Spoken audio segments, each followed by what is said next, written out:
Today, we launch our last season of the AD podcast for this school year, talking all things Princeton Vikings with AD Joe Roberts. Coach, traveling north to Columbus. How are we doing today?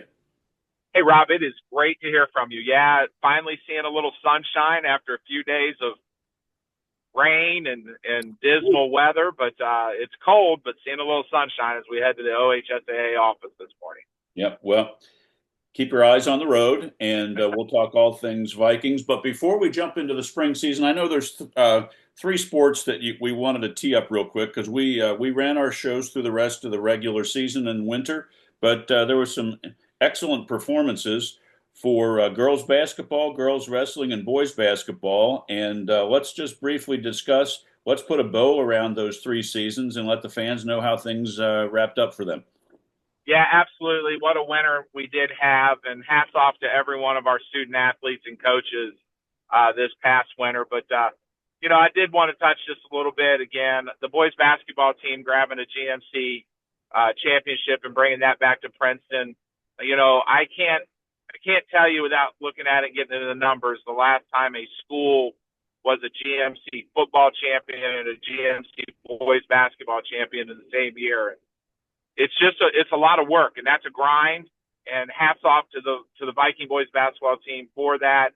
And then alongside of it, getting themselves to the district finals, they came up a little bit short with Beaver Creek, but Coach Wyant, coach of the year in the league, coach of the year in the district, he's got our guys ready to go, and they're back at it, conditioning and just doing the things they need to do to get ready for next season. So we're super excited about that. And then heading over to the girls program, what a run, what a season we had, bringing another district title in. Coach Davis and her team just really, really played great basketball down the stretch there. And I'll touch on that state semifinal game against Springboro. What an environment at Fairfield High School. Totally sold out. So exciting. Just incredible, so exciting, incredible fan base. And one of the assistant ADs at Fairfield sent me the video. He was down, Kyle Smith. He was down at that end of the basket and filmed the final few seconds of that game. And just what a way to end and advance us on up to Dayton for the state finals, where we had tremendous turnout for both schools, both Pick Central and us. Just tremendous game, great environment. Came up a little short for the Vikings, but so proud of our Lady Viking. 2023 grabbing a state championship, and then in 25 back again as state runner-ups. A lot of great momentum. Hats off to the seniors that just laid it out on the line for us there at UD and all season long, and we appreciate all their efforts in getting us ready for next year. And then on the mat, Yes. girls wrestling is such an emerging sport in the state of Ohio, but I'm going to go ahead and take the word emerging off. It Yes. is here and it is in front of us. And Coach Powell did an amazing job of working with our girls, and hats off to Serene Anderson, who was a state qualifier as an alternate for the state girls wrestling championship. And so she got to go to Columbus with us. And then Kimora Carpenter qualified for the state tournament. She battled her way through and finished in the top 8. She finished 8th in the state for this year, making her an All-Ohio recipient, state placer. Just tremendous momentum as she heads into her senior year next year. Oh, great. And what she's been able to lay a foundation for our girls wrestling program. Super excited about it as we are looking to it's not going to be a separate program from what we do, because wrestling's wrestling, but Yes. We're really going to start pulling that into a different direction and giving the girls a lot of autonomy and a lot of their own identity, if you will, because it's been a part of the boys program where our coaches have really worked and doing a great job of building the development. So great winter. We did cap off. I do want to highlight this. We had our Viking Honors program right after the break, and our winter overall non-weighted GPA for our student athletes was a 3.3. And that's just a great testament to the academic side and what our leadership has done, and really hitting home that idea that they are student athletes. Oh, it's just fantastic. Super proud of. Congratulations to all the winter teams. Joe, before we switch into the spring, do you like the basketball change to UD Arena? I do and I don't. The old stalwart in me wants the Thursday, Friday, Saturday. Yes. Who's been going to the state basketball tournament since 1986. Uh-huh. But I like it. I like the idea that we can make changes and Okay. we can get creative with what we're doing. I know that Doug Ute and the team at the OHSAA, and then all the district boards, all 6 district athletic boards, are spending time on what it means when we moved into this 7 division model and what we can do to these state tournaments. I will say this. I was at the state girls finals on that Saturday night, and then on Sunday I went to the Nutter Center for the 3 state semifinal boys games, and we saw it on social media, but was getting some messages back from the Canton Fieldhouse. And if people want to see an intense environment for 3 games, check out the Canton Fieldhouse at the state semifinals this year and what can come. The fact that we can bring some local flair and kind of reduce some of that travel for those games, it really did create some sense of excitement. Yes. If anybody saw what Wyoming played under up there in Springboro at Wittenberg, Yes. and a sold-out capacity crowd to that Marysville team, what the heck? That was an unbelievable environment, and so that was exciting as well. And I touched back on our girls' state semifinal game. Yes, it's really great to be in the big venues and to watch all the semifinal games in order to turn around and watch all the final games. But this really does bring in an opportunity to make some excitement and some changes and just in a different format. So it's going to take a little getting used to, but I know that when you're playing, and the kids, they just want to get out there and play, and they love it.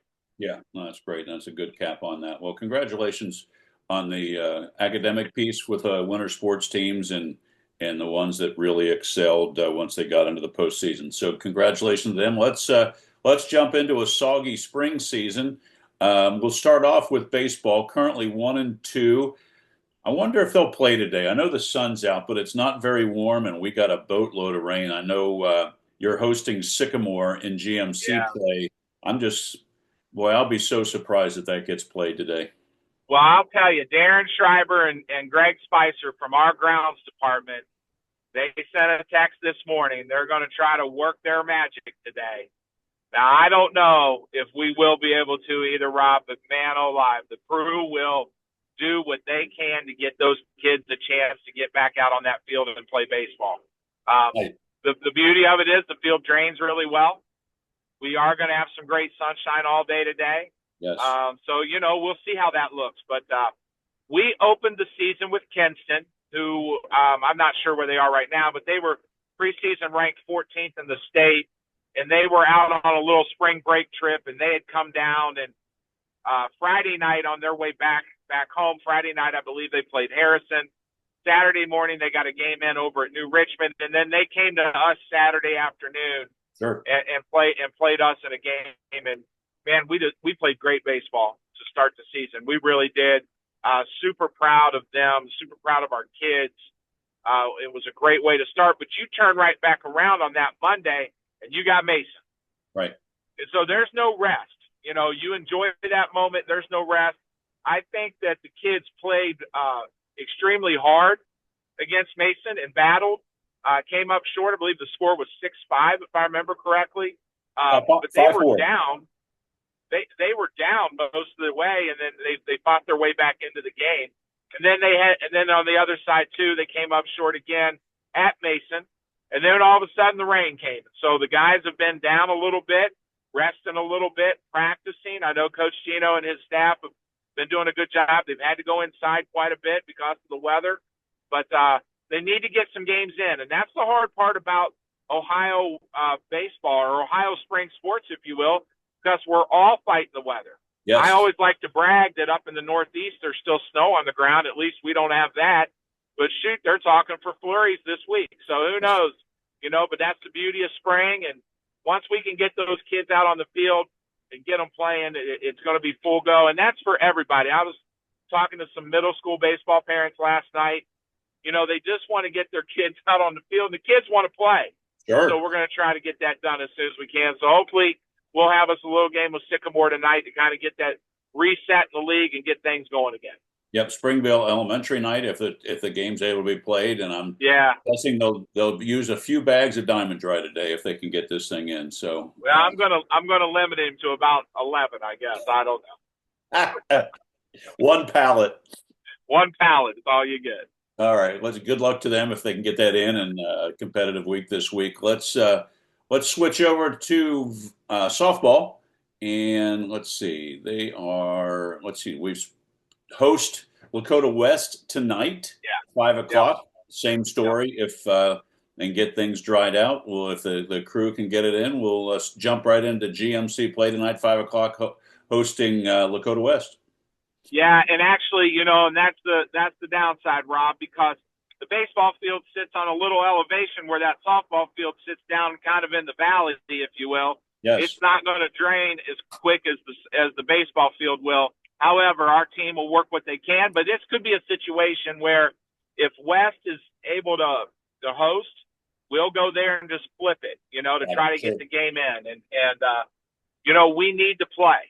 Right. We need to play, and we need to get into emotion.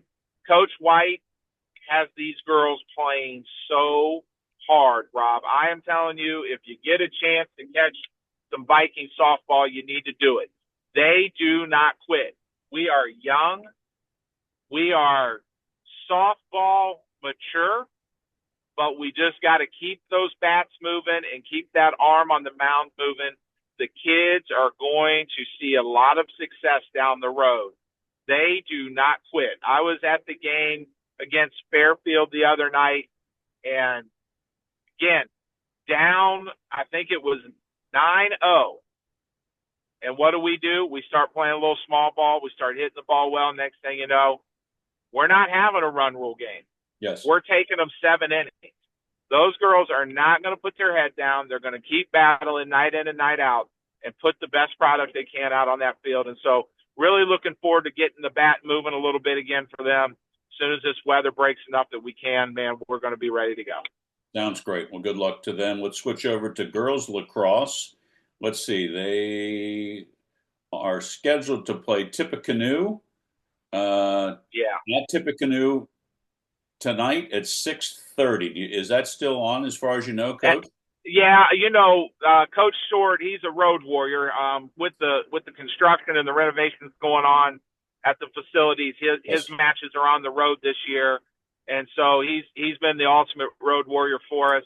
And the majority of the lacrosse games are played on synthetic fields. Yes. So bar the lightning, they're going to get out and go. I mean, I didn't think they were going to be able to play Friday night up at Waynesville, and sure enough, they got that match in. They show no mercy out there in that field. But he's really, it's exciting for the girls to be able to get out and play. I'm looking forward to catching them. I believe they're at Sycamore maybe later this week. I'm going to try to get over and catch a match to see them then. But barring any major turn of events and water issues, I believe we'll be able to get that match in tonight. Okay. Good luck to the girls at Tippecanoe. And let's go to the hard court. Even tennis was rained out this weekend. There was so much rain coming down. Let's see. Hosting always tough Madera. No, that's next week. I'm sorry. I'm on the wrong week. So they're off tonight. Probably just practice. Travel to Sycamore on Tuesday. So jumping right into GMC, but it looks like they're looking for, as far as the schedule goes, still looking for their first match of the year because they've been rained out. So pretty much have been rained out all across the board, or weathered out, if you will. But I think what I can say, Coach Mulholland and I will look at this. It's going to go so quick. We'll be in the GMC conference tournament before you know it. And tonight will be a good night because again, it's going to be dry. So at least we're going to be able to get out and practice. No question. And who knows? We may even just grab a match if we can. But get out and get a little practice in and get the kids ready because we are about to get into the thick of the conference schedule. And once it starts, it's just going to go so quick and, we'll get going. And I know the weather's going to break. Spring is here. It's always a tough time of year, early on, just because you're going to battle these elements, but it's going to turn quicker than we all know. I mean, it's Masters week, so it's going to get pretty quick, and then we'll get a bunch of matches in. Sounds great. Good luck to them once they fire this thing up. Let's go to track and field. Looks like they got the big Wayne Warrior Relays tomorrow at 5, which I'm sure is always a huge meet for any track and field program. Yeah, they were supposed to head to Northmont on this past Saturday over the weekend, and that meet got canceled due to the weather, which was a real bonus. We made a decision. We may have made it too early last week. We were supposed to have a 7 through 12 duel with Loveland. Okay. And you look at the weather forecast, you look at the anticipations, and I said to our coaches, this is going to be sunny and 70. Well, it turned out to be sunny and 80, but the wind, we had 25 or 30 mile an hour winds. And so we were like, we're not going to be able to get a lot out of this for any of the kids, other than the fact that we were going to give them a chance to get a run in. But we made a choice to not have that duel based off of the anticipated forecast. And so now we gear up. We lost Saturday with Northmont. I know that our coaches have been training and the kids have been practicing mainly indoors some. They get out as much as they can. And now here we go. We're going to head to Wayne. And you just said it. Wayne's going to be highly intense. It's going to be some of the best that we're going to run against on Tuesday, but it's going to set the groundwork for Saturday, where we're going to have our Spurlock invite. Yes. It's also senior day, as we're going to recognize our senior students, track participants at 12 o'clock. Field events will begin at 10. Coach Smith and Coach Braddock have found 24 of what I feel are some of the best teams, not only in the state, but in surrounding areas. We got teams from Kentucky, teams from Michigan coming in to run. And we're going to have a great invite on Saturday, starting at 10 a.m. with field events. We'll recognize the seniors at noon, and then we're going to start approximately 12:30 with running. And it's just going to be go one after the other. So we're looking forward to our Spurlock invite on Saturday, and we're looking forward to this new stretch as we prepare ourselves for the run to state. Sounds great. Well, good luck to them. Hope the weather's fantastic. And let's see. Let's end No up rain. No rain, Rob. It's going to be cold. No rain. No rain on Saturday. That's all I can ask for. No rain. Hand warmers and no rain. Yeah, hand warmers and no rain. Let's wrap up this week's show, Joe, with boys volleyball. They can play because they're inside. So let's talk boys. Looks like they're traveling to Milford tonight for 6. I'm guessing a 5 and a 6 at Milford, and should be a nice match for the Vikings. Yeah, I'm gonna switch gears just 1 second. As a parent of a boys volleyball player, we have been to the east side of Cincinnati. This will be our 3rd trip across over there. We've gone to Anderson, we've gone to West Claremont, and now we're heading over to Milford. And I love to give Coach Duckworth a hard time about that because I just love 275 at about 4:30 in the afternoon. It's one of the best little roads to, I guess, mentally kind of prepare yourself, But it's going to be a great match. Love going to Milford. Love watching the kids play. They have been in and out of every match that we've played this year. Sure they had a great one the other day against Hamilton. We are just a young, growing program because Coach Duckworth doesn't get these kids to fine-tune their volleyball skills all year long. They're multiple sport athletes. Right. And many of them don't get introduced to volleyball until high school, and many of them wait until they're like juniors or even seniors to try out because they've been doing other activities or other things. But she really has our kids playing hard.